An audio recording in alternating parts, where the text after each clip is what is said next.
Damn, that was actually good. Oh!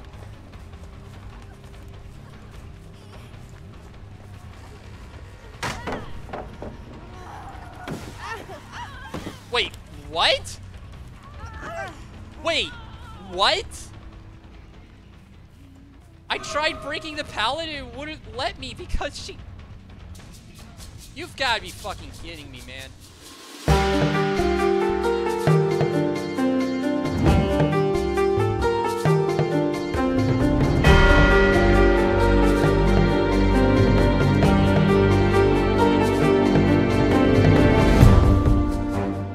Greetings! Like the palette tutorial I've made, I've decided to remaster another old tutorial. You guys let me know in the comments below your opinions if I were to stream or post gameplay videos. I'm not exactly desperate for ideas, but I would like to have more consistency on my channel, since I rarely upload. I'm going to be making another straw poll in the description of this video, but I recommend joining my Discord server and posting your own ideas. Back to the video. Flashlights. A lot of things has changed since my last tutorial, that being basically everything I said in the last one. So let's get right into it.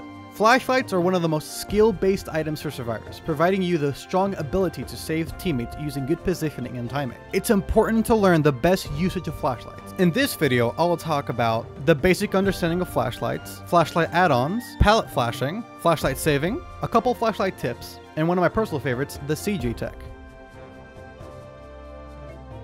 Hope you guys enjoy the video.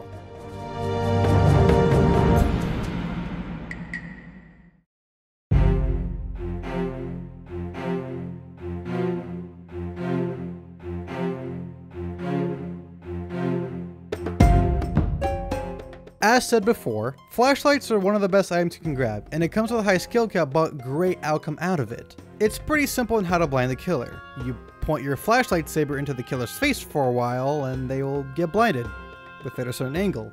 Hitting the right angle, of course, takes game sense and understanding the killer's point of view. When it comes to a certain angle, as long as your flashlight is hitting their face and in their point of view, you'll be able to blind them. The perks Shadowborn and Monitor and Abuse do actually affect how far to the side of the killer's face you can actually blind, so you can use that to your advantage. But don't just find a killer and point your laser beam at them. There are specific scenarios where you'll be able to actually blind the killer, which I'll be talking about later in the video.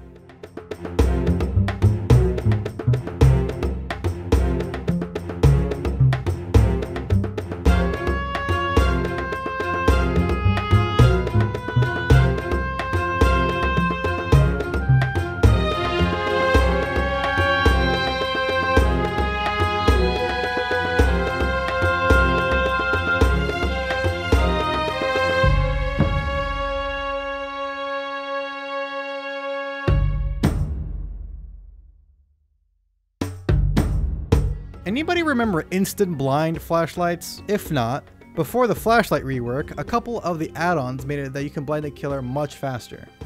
The ultra rare and very rare add-ons that made it easier to blind the killer actually stacked, and back then the purple flashlight, aka the utility flashlight, also made it faster to blind the killer. I'll be posting the old flashlight tutorial in the description if you're curious on how it was back then. Back to the main subject, there are a couple bad and good flashlight add-ons. I've done a lot of research on how every add-on here works. The viable add-ons you should get and equip would be any type of battery, low on filament, and maybe even add-ons that affect how long the blindness duration lasts if you're trying to pallet stun or confuse the killer when flashlight saving, which I'll be talking about later in the video. I'll now explain why all the other add-ons are basically worthless. Let's start off by showing all the other statistics of the flashlight add-ons. Increases the beam's visual brightness. When the killer is blinded, they will see more of the whiteness in the middle. This is basically worthless since it doesn't really affect the killer. Increases the flashlight beam, increases the range of the flashlight beam. I'm showing two of these statistics because at first glance, it seems like a typo mistake, but it isn't. You'd probably think that both of those statistics do the same thing, but they don't. Ready to hear something stupid?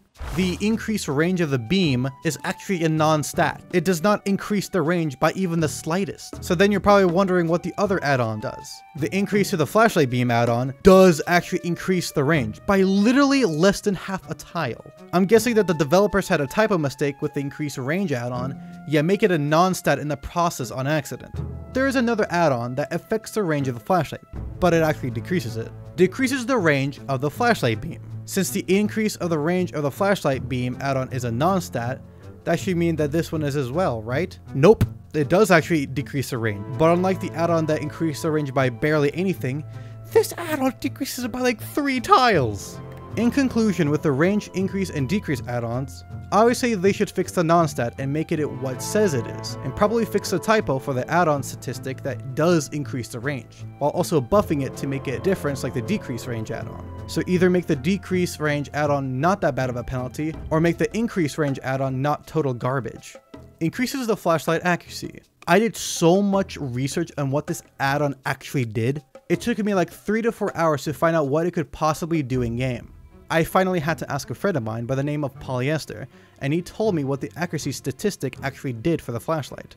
Apparently, it decreases the bobbing while moving, making it slightly more accurate. These add-ons can honestly go suck a double-decker dick sandwich. Widens the flashlight beam. Finally, we have this last add-on.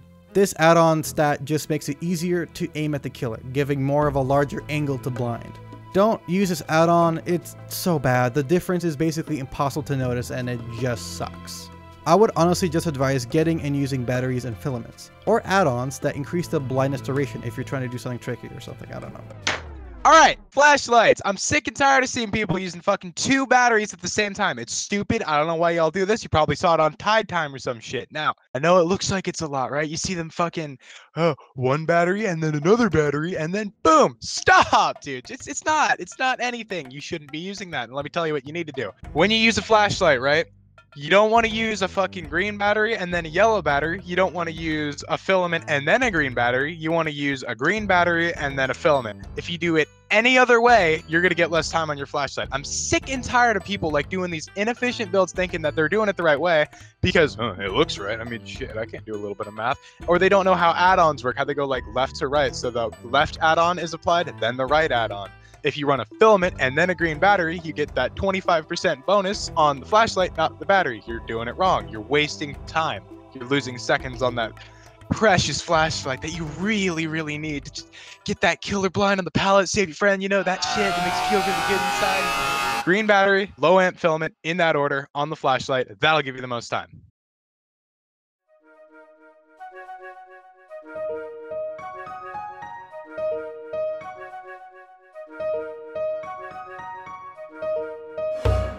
Palette flashing is essentially blinding the killer with a flashlight when the killer is breaking a pallet. I highly recommend using Iron Will or not to be injured when doing this. Something that survivors don't realize is that you're blinding the killer, not deafening them. Most killers usually get confused when palette flash, but there are sentient killers that will just listen for footsteps, grass moving, and injured survivors when blind. This tactic is useful because if you start palette flashing in a chase, the killer will not be able to hear where you're going that easily. But it's relatively easy to hear injured survivors. If the killer happens to use brutal strength, you're going to want to blind a little bit earlier, predicting when they're going to break the pallet. And obviously if they are using Lightborn, you do not want to even attempt to blind the killer. In conclusion with palette flashing, it's not a bad tactic to use, but not a good one either. You usually want to do this if you don't know how to flashlight save, or if you happen to always be in a bad position. Before we end this section, using add-ons to increase the duration of the blind on the flashlight can help even more. Here's a difference between max blind duration and default blind duration.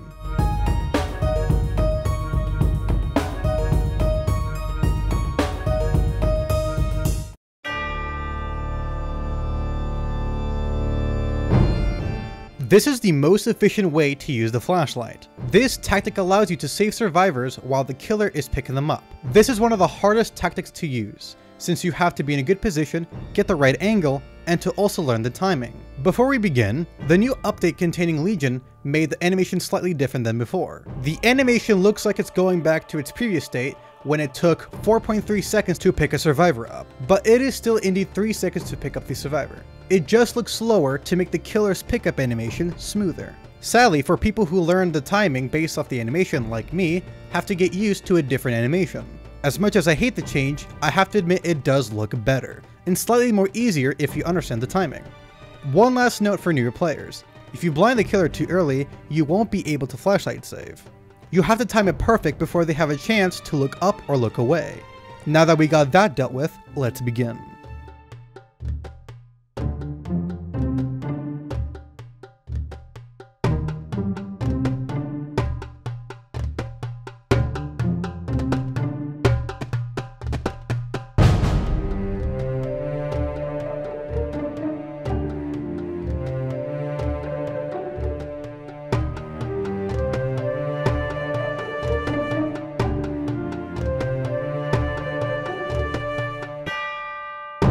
After you understand the new pickup animation and practice flashlight saving and kill your friends, that's not going to be enough to be able to flashlight save in public games. You need to practice getting the right angle and getting in a good position. This can vary depending on what map, scenario, map tile, what kind of killer, how good the killer is, and etc. Learning the best angle to blind is going to help you a whole lot against better killers. Remember that Shadowborn and Modern Abuse does affect the angle. In a real game, you don't just want to chase after the killer until they get a survivor downed. That way you could potentially get a flashlight save. If you see a survivor that's being chased that has plenty of pallets to use, keep working on generators. You'll be more helpful to your team if you just work on the objective. If a survivor that's nearby is injured with no pallets or any ways to escape, you can position yourself close to the survivor where they would get downed and run in and try to get the flashlight save if possible. Now I know there are a ton of scenarios where getting the blind wouldn't even be possible. If there is a map tile containing a long wall and a downed survivor is extremely close to it, chances are the killer will look directly at the wall, making it impossible to blind the killer. Or if the killer found you but doesn't want to initiate chase with you, the killer can easily just do a 180 and be completely safe, since you won't be able to run to the other side and blind the killer in time. Flashlight saving is sort of like doing a 360 against a killer. The killer falls for it because they don't expect it. Same applies to flashlight saving. You can hide behind trees, rocks, or just props that cover you to the point where the killer doesn't see you or expect you to be there. If the killer picks a survivor up in the open and you position yourself correctly, it all just comes down if you can successfully get the flashlight blind timing.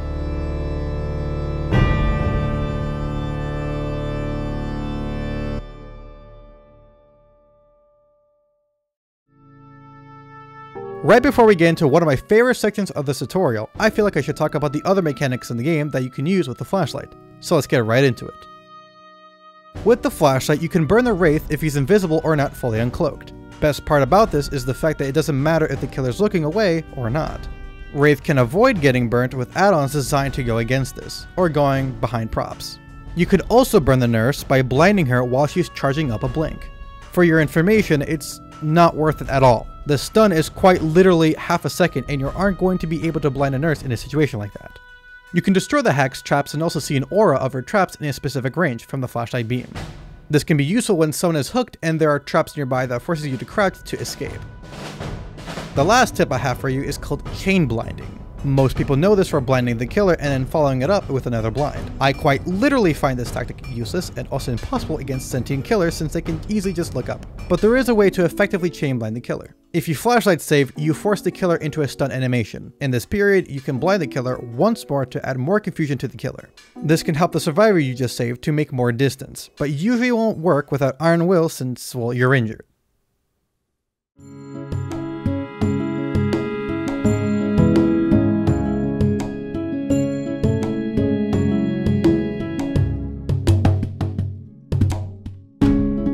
If you remember the first scene in the beginning of this tutorial, and still confused on what this is, you're essentially baiting to try get the killer to break the pallet, but you vault to make the killer pick up a down survivor on their side, and then you vault back to get the flashlight blind. The reason it is called the CJ tech is because the player who came up with this idea was a player named CJ. I'll be posting the original CJ tech video made by the man himself. Now let's get right into it. Before we get started, remember that this is a very situational mechanic to use. There are a lot of circumstances that need to happen for this to work. Usually, if a survivor is on a pallet, you would want to wait for the killer to pick up the survivor up to pallet save. If you do not know how to pallet save, there is a pallet tutorial in the description teaching everything you need to know about pallets. For this to work, you need a down survivor on the killer's side of the pallet. You need to make the killer want to break the pallet. So don't try this on an unsafe pallet unless you can read the killer very well. Predicting the killer is everything for this to even work. The killer could easily just wait for you to vault the pallet for you to get hit, or a nurse to just blink to the other side to hit you. There are some other ways you can do the CJ tech, but I will explain what I would call the best and effective way to use this mechanic. Make sure the killer is chasing you and a down survivor will be on the killer's side after you drop the pallet. Good killers will usually take the pallet stun, due to make it impossible to pallet save. After you get the pallet stun, the killer will most likely be breaking the pallet as soon as they can. By predicting the killer's move, you can vault the pallet, making the killer pick up the survivor on accident. Now vault back instantly and blind as soon as you can. This will take a lot of practice, so I advise trying this with a pair of friends. Anyways, this is my method of performing this trick. I'm sure you don't need to get the killer stun, but I just find it more consistent against killers.